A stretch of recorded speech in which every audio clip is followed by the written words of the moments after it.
러시아는 정말 국가 부도로 갈까요? 3월 16일이라는 구체적인 날짜까지 나오고 있습니다. 정말 디폴트 갈지 아니면 서방이 이기고 전쟁이 끝날지 또 그게 아니라는 얘기도 적지 않습니다. 글로벌 ET 서영민 기자와 얘기 나눠보겠습니다.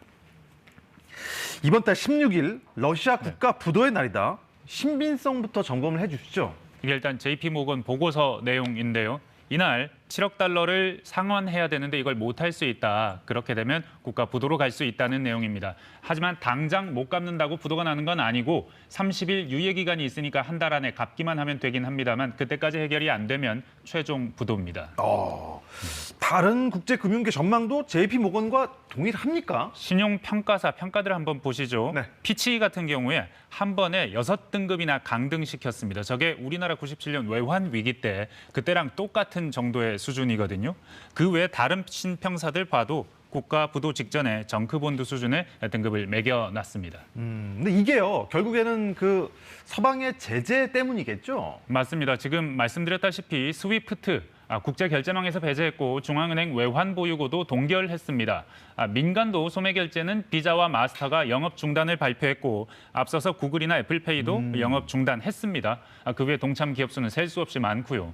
게다가 외채 만기가 계속 다가옵니다. 달러 국채 잔고가 400억 달러 규모이고 상당 부분이 4월 다음 달 만기입니다. 만기 때마다 부도소리 또 나오겠죠. 환율도 문제인데 지금 루블화 가치가 적게는 50%, 많게는 7, 80% 폭락한 상태인데 이 말은 그 하락만큼 갚을 돈이 갑자기 뻥 튀겨졌다. 환율 때문에 빚 부담이 갑자기 눈덩이처럼 불고 있다는 얘기입니다.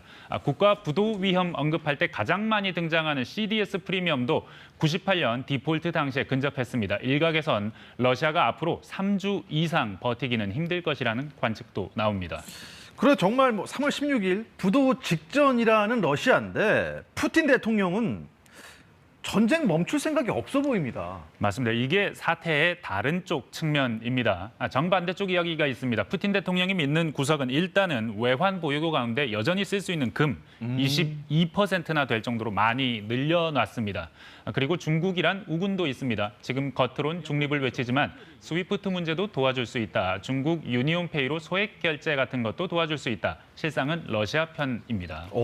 그렇다면 이런 제재 충격에도 러시아는 버틸 수 있다 이런 말씀인가요? 이코노미스트가 분석한 그래프 하나 찾아보시죠. 러시아에 닥친 다른 위기와 이번 위기를 루블화의 환율 가치 변동 추이를 가지고 비교한 건데 네. 보시면 알겠지만 조지아나 크림반도 합병 때에 비해서 우크라이나 침공 현재 위기 충격이 더 크다라고 말하기가 좀 어렵습니다. 이때는 국가 부도까지 가지도 않았고요. 실제 부도가 났던 98년과 비교해도 더 심각한 것은 아니죠. 이러다 보니까 한 미국의 경제제재 전문가는 제재만으로 전쟁을 막는다. 역사적으로 먹힌 적은 별로 없다. 게다가 러시아 같은 강대국한테 이런 심한 제재를 해본 적도 전혀 없다. 오히려 안 그래도 이미 취약한 세계 경제가 반작용으로 통제불능의 악순환에 빠질 수 있다고 했습니다. 그러니까 제재 효과 절대로 확신할 수 없고 세계 경제에는 악영향이 더 클 수도 있다. 이런 얘기인가요? 네, 사실 지금 충격 자체는 치명적인 수준이고 실제로 국가 부도가 발생한데도 이상할 것이 없지만 이 초반의 충격만 견딘다면 이후 일정 기간의 저성장, 역성장 정도는 러시아가 버틸 수 있다. 이런 뜻입니다. 이란을 예로 드는데 작은 나라 이란도 이런 제재를 10년이나 버텼지 않느냐. 러시아는 그에 비해서 배후 시장의 규모나 재정 여력, 확실한 에너지 수출 등을 볼 때 더 쉽다는 맥락입니다.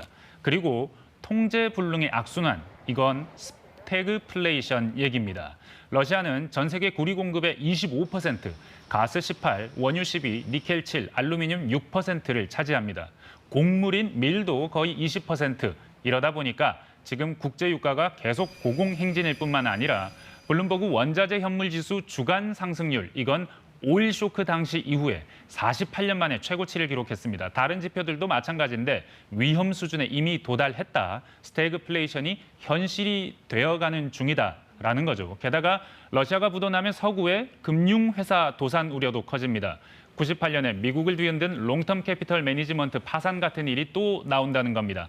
당시 파산 후폭풍에 미 증시 폭락하고 정부가 금융위기 때처럼 구제금융에 나섰는데 이 위기가 러시아 디폴트 선언 때문에 났었습니다. 당장 지금도 벌써 영국 헤지펀드 등 유럽 금융사들이 러시아 손실로 곤경에 빠졌거든요.